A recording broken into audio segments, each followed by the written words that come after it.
So I just read this trick on the internet, and we're gonna see if it works. What works is you gotta go in your bathroom in front of the mirror and say this. I skeleton, I skeleton, I skeleton.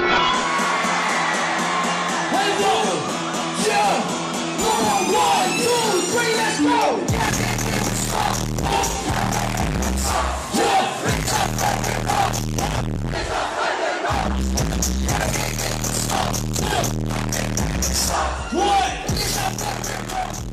What's up, guys? So as you can probably tell, this last week I got the opportunity to see Lil Pump in concert. So today I'm going to be telling you guys all about my experiences, sharing my opinions, and giving you an overall review of the concert. So before we begin, I must say, Merry Christmas, you guys, and Happy Hanukkah, or whatever holiday you celebrate.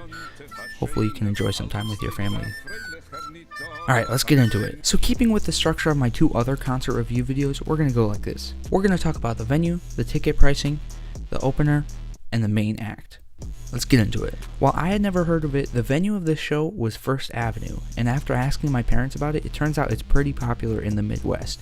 It's located in downtown Minneapolis, right across from Target Center, where the Timberwolves play. Now, keeping in mind that Lil Pump has a very loyal fan base and that this was a sold-out show, I decided to get there 2 hours early, which some people might find crazy boring, but it actually ended up being very interesting. There's so much going on in the city, there were street performers, I ended up talking to a bunch of people, and even got offered some weed. But wait, there is one huge problem when it comes to Minnesota concerts, and all my Midwestern fans, you know what I'm talking about. It's when you're outside in the cold, and then you get inside and it's so hot. What kind of outfit do you wear to the concert to regulate in both types of environments? I go to these concerts and see girls wearing basically nothing in like 10-degree weather, and it's ridiculous. How do you mitigate it? First Avenue has somewhat solved the problem by installing 50 feet of awning heaters at the front of the line, but it hasn't completely solved the problem because there's a lot of people who are not towards the front and don't get that luxury. Once inside, there's a pretty wide stage and mosh area, as well as balcony levels and a bar in the back. The only thing I can complain about is the size here, because it's a somewhat small venue and getting an artist as big as Lil Pump causes things to be a bit crowded,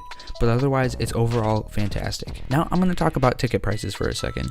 I got my tickets for about $33, and I bought them on the very first day that the Lil Pump tour was announced. But after I talked to some of the other people waiting in line, they said they paid up to $50, even $100 for their tickets, which makes it seem like I got a pretty good deal. Now let's move on to the opening acts. Now, in my other review videos, I've highly criticized shows for having hours and hours of opening acts, but surprisingly, this show had zero. That's right, absolutely zero. So in the time while we waited for Lil Pump to get on the stage, we just kind of sat there. There was no DJ playing any songs, there was no opening acts. So it gave us a little bit of time to socialize and just kind of wait. The starting showtime was actually 7:30, but Big Head, Lil Pump's DJ, didn't actually take the stage until about 8:15. So yeah, we were just kind of sitting there and waiting, but if you're like me, you enjoy that because you get to save your eardrums for the main event. While we were waiting, there was this big projector board advertising lots of other shows at First Avenue, and then all the lights at once started to dim, and the projector board started to go up as we heard the opening notes of Lil Pump's song.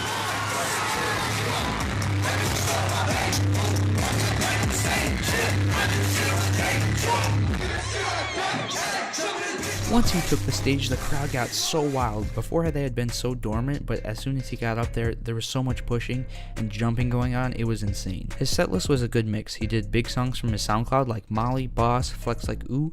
He also did some of his newer songs like Iced Out and Gucci Gang. Surprisingly, he was really interactive with the audience, more so than I've seen with other big rappers. Highlights of the show include his performance of Boss when he crowd surfed and even let the confetti cannons off. Another moment was when he tried to climb this giant speaker, and quite possibly the biggest moment of the night during Lil Pump's last song, there was a fan who tried to jump on stage and got punched by 2 security guards and then proceeded to get carried out while Lil Pump shouted threats and insults at him.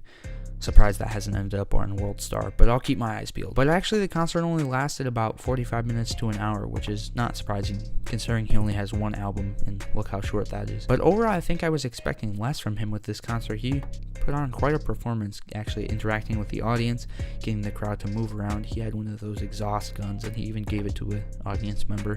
So overall, it was a really good performance. I'm going to end this review by saying that if you know more songs than just Gucci Gang, and you're a fan of his, and he's coming to a venue near you, then I would say buy a ticket while you still can for cheap, because he's a pretty good performer, and I think he's only going to get more and more popular. I'm going to end it by saying this is the best hip-hop concert I've been to, and I owe it a lot to the venue. It was safe, it was clean, there wasn't a lot of filler opening acts, and Lil Pump put on a great show.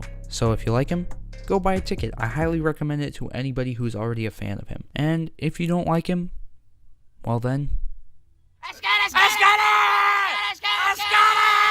once again, if I've forgotten anything in this video, that was intentional because this is adequately explained.